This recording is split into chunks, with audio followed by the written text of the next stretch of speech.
ఓం సాయిరామ్. మన బాబా కుటుంబ సభ్యులందరికీ నమస్తే అండి.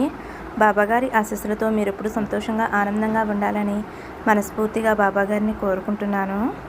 ఫ్రెండ్స్, బాబాగారు అంటే ఇష్టమున్న ప్రతి ఒక్కరూ కూడా బాబాగారి కోసం ఒక చిన్న లైక్ ఇవ్వండి.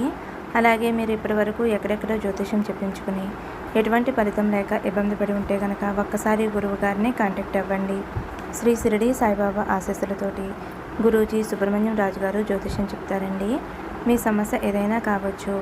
భార్యాభర్తల మధ్య సమస్యలు, ప్రేమ సమస్యలు, సంతాన సమస్యలు, విద్య, ఉద్యోగం, వ్యాపారం, స్త్రీ పురుష వశీకరణ 100% చేయబడును. మీరు ఒక్కసారి నమ్మకంతో గురువుగారికి కాల్ చేయండి. ఫోన్ నెంబర్ వచ్చేసి 9908224144. మీరు ఒక్కసారి నమ్మకంతో గురువుగారికి కాల్ చేయండి. ఈ గురువుగారి దగ్గర చూపించుకున్న వారందరికీ కూడా వారి సమస్యలు అనేవి తీరి ఇప్పుడు చాలా సంతోషంగా ఉంటున్నారండి. నమ్మకంతో కాల్ చేయండి. ఇంక ఈరోజు వీడియోలోకి అయితే వెళ్ళిపోదాము. మన బాబాగారి సందేశం. మన బాబాగారు ఏమంటున్నారంటే, బిడ్డ, ఈ సందేశాన్ని నువ్వు వెంటనే వినాలి, ఇప్పుడే వినాలి. నిన్ను వెంటాడుతున్న బాధల్ని నేను తరిమివేస్తాను. ఏమాత్రం ఆలస్యం చేయకుండా ఈ బాబా తండ్రి మాట ఇప్పుడే వినమ్మా. నా మీద భక్తి నిజమైతే వీటిలో ఒక నెంబరు తాకి నేను చెప్పబోయే శుభవార్త విను అని అయితే మన బాబాగారు మన అందరి కోసం చాలా అంటే చాలా చక్కటి సందేశం తీసుకొచ్చారండి. మరి మన బాబాగారు ఇలా ఎందుకు చెబుతున్నారో బాబాగారి మాటల్లోనే తెలుసుకుందాము. చిన్న రిక్వెస్ట్ అండి, ఫస్ట్ టైం చూసేవారైతే మన ఛానల్ సబ్స్క్రైబ్ చేసుకొని ఓం సాయిరామ్ అని కామెంట్ చేయండి, చిన్న లైక్ ఇవ్వండి. మీరైతే బాబాగారిని తలుచుకుంటూ ఒక నెంబర్ అయితే మనసులో అనుకోండి. ముందుగా ఫస్ట్ నెంబర్ తాకిన వారి గురించి అయితే మన బాబాగారు ఈ విధంగా చెబుతున్నారండి. బిడ్డ, ఇంతకు ముందు ఏమున్నా లేకున్నా చాలా ఆనందంగా సంతోషంగా ఉండేదానివి కదా. నీ దగ్గర ఒక రకమైన నెమ్మది, ప్రశాంతత, ఆనందం అనేది ఉండేది. ఎలాంటి దిగులు, అలచడి ఏమీ లేకుండా ప్రశాంతంగా ఆనందంగా ఉండేదానివి. నీ సుఖమైన జీవితం మేఘంలా ఇప్పుడు తొలగిపోయింది. కారు మబ్బు లాంటి బాధలు ఇప్పుడు నిన్ను చుట్టుకున్నాయి. కష్టమైన రోజులు గడుపుతున్నావు కదమ్మా. నిన్ను ఇప్పుడు కష్టాలు అనేవి కట్టిపడేశాయి కదా. నీ మన సంకోసం, అలచడి, రాత్రుల్లో నిద్ర రాక అవస్థ పడుతున్నావు. కన్నీరు దారలుగా కాస్తూ గుండెల్లో బాధని మోస్తున్నావు. నాకు మంచి రోజు రాదా అని ఎదురు చూస్తున్నావు. ఎందుకు నిద్ర రాకుండా అవస్థ పడుతున్నావు? మంచి కోసమే ఎదురు చూస్తున్నావు. ఎందుకు నాకు మాత్రమే ఇలా జరుగుతుంది, చెడ్డవిగా జరుగుతున్నాయేంటి అని ఆలోచిస్తూ, ఎక్కడ నేను తప్పు చేశాను అని ఆలోచిస్తూనే ఉన్నావు. కానీ నేను ఎక్కడా కూడా ఏ తప్పు చేయలేదు. మరి ఎందుకు ఇన్ని బాధలు అనుభవిస్తున్నాను అని నీకు నువ్వే ప్రశ్న సమాధానంగా అవుతున్నావు. దుర్గమ్మ తల్లి, ఈ కష్టాల నుంచి నాకు విముక్తి ఎప్పుడు వస్తుంది అని నన్ను ఆరాధిస్తున్నావు. ఎందుకు నాకు అంతా చెడుగానే ఉంది, చెడు అనుభవంగా ఉంటుంది. నమ్మిన వాళ్ళు మోసం చేశారు. అందరి విషయంలో నేను న్యాయంగా ఉన్నాను, ధర్మంగా ఉన్నాను, నిజాయితీగా ఉన్నాను. కానీ నన్ను మాత్రం నమ్మించి మోసం చేస్తున్నారు అని ఇలా ఎన్నో ప్రశ్నలతోటి ఉక్కిరి బిక్కిరి అవుతున్నావు. వెలుతురు ఉన్నప్పుడే నీకు కళ్ళు మసక కారిపోతున్నాయి. ఎందుకో తెలుసా, పట్ట పగలే నీకు చీకటమయం అయిపోతుంది. ఎందుకంటే నీ కళ్ళ నిండా కన్నీరు ఉండటం వలన నీ కళ్ళు పొరలు కమ్మేశాయి. కష్టంతో వచ్చిన కన్నీరు వలన నువ్వు వెలుతురిని చూడలేకపోతున్నావు. సంతోషం అనే మాటే లేకుండా దుఃఖంలోనే నీ మనసు మగ్గిపోతుంది. మొత్తానికి నువ్వుగా లేవమ్మా. దిగులు పడకుండా ఈ బాబా చెప్పేది విను. కొన్ని విషయాలు నీకు చెప్పే తీరాలి. నీ భవిష్యత్తు మీద నీకు ఆశ కలగాలి. ఇప్పుడున్న కష్టాలు తొలగుతాయి అని నీకు ఒక నమ్మకం రావాలి. ఈ బాబా మీద నీకు నమ్మకం ఉంది, కానీ నీ మీద నీకే నమ్మకం లేకుండా పోయింది. కాబట్టి నిన్ను నువ్వు ధైర్యపరుచుకోవాలి. ఇప్పుడు నీకు అంతగా మంచిగా లేదు. రాబోయే కాలం నీకు మంచిగా ఉంటుంది. ప్రతిదానికి ఒక ముగింపు ఉంటుంది కదా. కాబట్టి దేనికి నువ్వు దిగులు పడవలసిన అవసరం లేదు. ప్రతి సమస్యకి కూడా ఒక పరిష్కారం ఉంటుంది. ప్రతి దానికి ముగింపు ఎలా ఉంటుందో ఇక్కడ నీ కష్టానికి కడతేర్పు ఉంటుంది. ఇక్కడ ఏదీ కూడా నిరంతరంగా లేనప్పుడు నీకు వచ్చిన కష్టాలు, కన్నీళ్లు నిరంతరంగా ఉంటాయి అని ఎలా అనుకుంటున్నావు? అన్నీ మారుతాయి, తప్పకుండా మారుతాయి. మంచి వాళ్ళకి మంచే జరుగుతుంది అనేది అక్షర సత్యం. నువ్వు మంచి మనసున్న నా బిడ్డవి తల్లి. ఇప్పుడు కష్టపడుతున్నా ఆ తర్వాత చాలా ఆనందంగా ఉంటావు. ఇప్పుడు నీ కష్టం చూసి నువ్వు బాధపడినా రేపు నీ ఆనందాన్ని చూసి నువ్వే సంతోషపడతావు. నాకు మంచి రోజులు వచ్చాయి అని సంబరపడిపోతావు. ఇప్పుడు చెడ్డవారు సుఖంగా ఉండవచ్చు, కానీ వారు తప్పకుండా కష్టమైన రోజులే ఎదుర్కొంటారు. అన్ని రోజులు ఒకేలా ఉండవు కదమ్మా. తప్పకుండా ఈ కష్టమైన రోజులు మారుతాయి. సుఖమైన రోజులు నీ జీవితంలోకి వస్తాయి.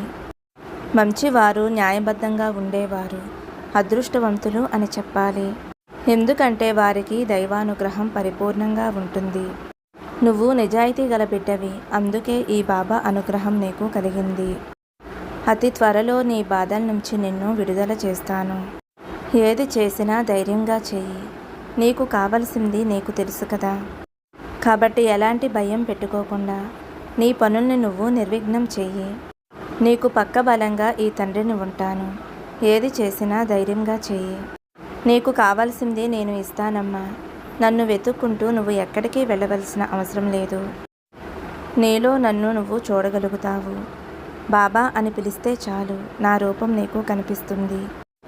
ఏదో ఒక రూపంలో నా మాట, నా పలుకు అన్నీ కూడా వినపడతాయి. అంటే నా అనుగ్రహం నీకు ఉన్నట్టే కదా తల్లి. కాబట్టి ఒక్క క్షణం నా వైపు చూడు. సర్వం నేనే అయ్యి నీకు కనిపిస్తాను. అంతా ఈ బాబామయంగా కనిపిస్తుంది. దేని గురించి, ఎవరి గురించి ఆలోచించకుండా నీ పని నువ్వు చెయ్యి. మిగిలింది ఈ బాబాని నేను చేస్తాను. నీకు చెడు అనేది దగ్గర రాకుండా నేను తరిమి కొడతాను. నిన్ను ఎవరైతే లెక్కలో పెట్టుకోకుండా ఉంటారో వారే ఆశ్చర్యపడేలా నీ ఎదుగుదల అనేది ఉంటుంది. నువ్వు కోరుకునే ప్రశాంతమైన జీవితం తప్పకుండా నేను అందిస్తాను. అంతవరకు నువ్వు అలసిపోకు. నేను ఎప్పటికీ కూడా నిన్ను వదిలి వెళ్ళను. నా భక్తునివైన నీకు అండగా ఉంటాను. ఎవరి దగ్గర కూడా నిన్ను తక్కువ కానివ్వను. నీ జీవితం ఎవరి సొంతమో కాదు, నీకే సొంతం. నీ జీవితం నీది. కాబట్టి నీ జీవితం మంచిగా ఉండాలి అంటే ముందు నువ్వు ధైర్యంగా ఉండాలి. నీకు వచ్చిన ఆ కారు మబ్బు లాంటి చీకటి నుండి నువ్వు బయటికి రావాలి. నీ ఆలోచన ఆ కారు మబ్బు లాంటి చీకటి నుండి బయటికి రావాలి. ఏమీ కాదు, నాకు అంతా మంచిగానే ఉంటుంది, ఈ కష్టాన్ని నేను దాటగలను అని ధైర్యంగా ఆ మేఘాన్ని తప్పించుకునిరా. మంచి వెలుతురు నీకు కనిపిస్తుంది. స్వచ్ఛంగా నీ యొక్క జీవితం కళ్ళారా నువ్వే చూడగలుగుతావు. నీకు ప్రతి పనిలో కూడా ఆదరణగా నేను ఉంటాను. నీకు అన్ని పనులు సులువుగా అయ్యేందుకు ఈ బాబా తండ్రిని నీకు తోడుగా ఉంటాను. నువ్వు దేనికోసమైతే కోరుకుంటున్నావో అది తప్పకుండా జరిపిస్తాను. పెళ్ళి, పిల్లలు, వ్యాపారం, ఉద్యోగం, ఏదైనా సరే, భార్యాభర్తల బంధంలో సఖ్యత, నువ్వు ఏది కోరుకున్నా అది నీకు అందిస్తాను. ఎంతో ఆశపడుతున్నావు కదా, ఆ ఆశ తీరాలి అని ఎదురు చూస్తున్నావు కదా, అది నీకు అనుకూలంగా మంచిదిగా మారుతుంది. ఒక్క విషయం, నీలో ఉన్న భయాన్ని పక్కన పెట్టు. ఆత్మస్థైర్యాన్ని పెంచుకో. ఏదైనా చేయగలను అనే ధైర్యాన్ని నింపుకో. జీవితంలో అందరిలా నువ్వు బ్రతకాలి అని ఆశపడుతున్నావు కదా, అలాగే జీవిస్తావు. ఈ తండ్రి చెప్పినట్లుగా నీకు అంతా సవ్యంగా జరుగుతుంది. నీ యొక్క మంచి గుణానికి నీకు అంతా మంచే జరుగుతుంది. ఏదీ నీకు కొదవ లేకుండా తప్పకుండా నీకు అన్నీ అందుతాయి. నీ మనసు అనేది స్వచ్ఛంగా ఉంటుంది, కానీ కొంచెం తొందరపాటు అనేది ఎక్కువ. ఆ తొందరపాటుతోటి, ఆవేశంతోటి నిర్ణయం తీసేసుకుంటావు. ఈ కష్టాన్ని ఎలా తొలగించుకోవాలి, ఏం చేయాలి అని ఆందోళన పడిపోతావు. ఆనందంగా ఉన్నప్పుడు వెంటనే ఆనందపడిపోయి అందరితోనూ పనిచేసుకుంటావు. దిగులు వచ్చినప్పుడు నాకేంటి ఈ కర్మ అని బాధపడతావు. అలా ఎప్పుడూ కూడా ఉండకూడదు తల్లి. అన్ని సందర్భాలను నువ్వు పక్వంగా తీసుకోవాలి. అప్పుడే నువ్వు ఎప్పుడూ కూడా ఆనందంగా, ప్రశాంతంగా ఉండగలవు. నీ ఆలోచనలన్నీ కూడా నీకు అనుకూలంగా, సానుకూలంగా మారాలి. ఈ భక్తి నాపైన ఎలా ఉందో జీవితం పైన నమ్మకం కూడా ఉండాలి. నీ మీద నీకు నమ్మకం ఉండాలి. అప్పుడే అంతా కూడా నీకు అనుకూలంగా మారుతుంది. నీ కోరిక తీరుతుంది. నీ కోరికలు తప్పకుండా తీరుతాయి. ఈ బాబానే స్వయంగా వచ్చి నీకు ధైర్యమైన మాటలు చెబుతున్నాను. కాబట్టి తల్లి, నువ్వు అదృష్టమైన బిడ్డవి. నన్ను తలుచుకుని నా పేరు నామస్మరణ చేసే నీకు అంతా మంచే జరుగుతుంది తల్లి. నీ జీవితానికి నేను ఒక రక్షణగా ఉంటాను. ఈ బాబాని కొలిచిన వారు ఎప్పుడూ సంతోషంగా ఉంటారు. ఓటమి ఎరగరు, ఖచ్చితంగా విజయాన్ని సాధిస్తారు. నీ జీవితం పరిపూర్ణంగా సంతోషంగా ఉంటుందమ్మా, ఆనందంగా ఉండు అనైతే మన బాబాగారు 1వ నెంబర్ తాకిన వారి గురించి ఈ విధంగా చెప్పారండి. ఇప్పుడు 2వ నెంబర్ తాకిన వారి గురించి మన బాబాగారు ఇలా అంటున్నారు. మీరైతే ఒక వ్యక్తిని ఇష్టపడ్డారు. మీరు వారితో సంబంధాన్ని కొనసాగించాలి అని అనుకుంటున్నారు. వారి మనసులో ప్రేమ అయితే ఉంది, కానీ ప్రస్తుతానికి ఈ సంబంధం గురించి ఆలోచించటం లేదు. వారి జీవితంలో కొన్ని విషయాలు అయితే జరిగాయి, అందువలన వారు వివాహం గురించి ఆలోచించటం లేదు. వారైతే కొంచెం సమయం కోసం ఎదురు చూస్తున్నారు. ఏదైనా ఒక విషయం జరిగిన తర్వాత అప్పుడు నిర్ణయం తీసుకోవచ్చు అని అనుకుంటున్నారు. ఇప్పుడైతే ఈ సంబంధం గురించి ఎటువంటి పాజిటివ్ కనిపించలేదు. కానీ మీరైతే ఎటువంటి నిరాశ చెందవద్దు. మీ వయసు అయితే చిన్న వయసే, 18, 19 ఇలా ఉంటాయి. ఈ వయసులో ఎవరైనా సరే కెరియర్ గురించి ఆలోచిస్తారు. సీరియస్గా రిలేషన్కి వెళ్ళలేరు. సీరియస్గా రిలేషన్ గురించి ఆలోచించలేరు.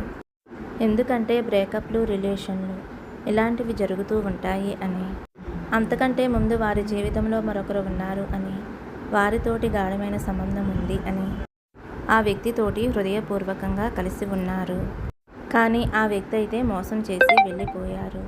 ఆ వ్యక్తి ఆలోచనలు తనలో ఇంకా ఉన్నాయి, తనని బాధిస్తూ ఉన్నాయి. వారు చేసిన కుట్ర కానీ, మోసం కానీ ఇప్పటికీ మనసు నుండి వెళ్ళలేదు అని వారు బాధపడుతున్నారు. ఈ వ్యక్తి అయితే మీతో కనెక్ట్ అయ్యారు అనే విషయం మీకు తెలుసు. వారు కూడా కోరుకుంటున్నారు. ఒక సమయం అంటూ వస్తుంది, అప్పుడు వారు మీతో కలిసి ముందుకు వెళ్ళాలి అని అనుకుంటున్నారు. కనీసం మీరు 1 నెల అయితే వేచి ఉండాలి. ఈ వ్యక్తి మీ నుండి దూరం కాకూడదు అనుకుంటే. ఇప్పుడు ఈ సంబంధం యొక్క భవిష్యత్తు ఏమిటో ఇప్పుడు మనం తెలుసుకుందామండి. ఇప్పుడు మీకు అన్నీ అర్థమవుతాయి. జీవితంలో నిర్ణయం తీసుకోగలరు. ఈ వ్యక్తి గురించి యూనివర్స్ ఈ విధంగా చెబుతుంది. మీ ఇద్దరి భవిష్యత్తు ఏమిటి అంటే, ఇక మీ ఇద్దరి జీవితం ముందుకు సాగబోతుంది. చాలా పాజిటివ్గా అయితే ఉంది. ఈ వ్యక్తితోటి మీరు సంబంధం కోరుకుంటే మీ భవిష్యత్తు అయితే చాలా అంటే చాలా బ్రహ్మాండంగా ఉండబోతుంది. అలాగే మీరు కాస్త వేచి చూడవలసి ఉంటుంది. భవిష్యత్తు అనేది చాలా బ్రహ్మాండంగా ఉంటుంది. చాలా మంచి జడ్జిమెంట్ అయితే ఇవ్వబోతుంది. ఈ వ్యక్తి అయితే మిమ్మల్ని అస్సలు మోసం చేయరు. వీరైతే ఒకరిని మనసులో ఉంచుకుని వారి ప్రేమ గురించి అస్సలు మాట్లాడరు. వారు ఎవరినైనా వదిలేస్తే హృదయం నుండి, మనసు నుండి వెళ్ళిపోయేదాకా వేచి ఉండి తర్వాత ముందుకు వెళతారు. మనసులో ఒకటి ఉంచుకుని బయటికి ఒకటి చెప్పరు. మీతో ప్రేమ అనేది చాలా నిజాయితీగా, స్వచ్ఛంగా, పవిత్రంగా ఉంటుందన్నమాట. చాలా ప్రశాంతంగా ఉంటుందన్నమాట. మిమ్మల్ని అయితే వారు చాలా అంటే చాలా గొప్పగా ప్రేమిస్తారు. మీరు లేకపోతే వారి జీవితమే లేదు అన్నట్టుగా ఉంటారు. మిమ్మల్ని అయితే వారు ఒక దేవతలా పూజిస్తూ ఉంటారు. అంతలా వారు కనెక్ట్ అయి ఉన్నారు. అలాంటి ప్రేమ మీకు దొరకడం వలన, అలాంటి వ్యక్తి మీకు దొరకడం వలన మీ జీవితం ఎంతో గొప్పగా మారిపోతుంది. ఎంతో ఆనందంగా ఉండబోతుంది. ఫ్రెండ్స్, రీడింగ్ కనెక్ట్ అయితే ఒక చిన్న లైక్ ఇవ్వండి. మరొక మంచి వీడియోతో మళ్ళీ కలుద్దామండి. సర్వే జన సుఖినో భవంతు. సమస్తం సద్గురు సాయినాథార్పణమస్తు. శుభం భవతు. జై సాయిరామ్.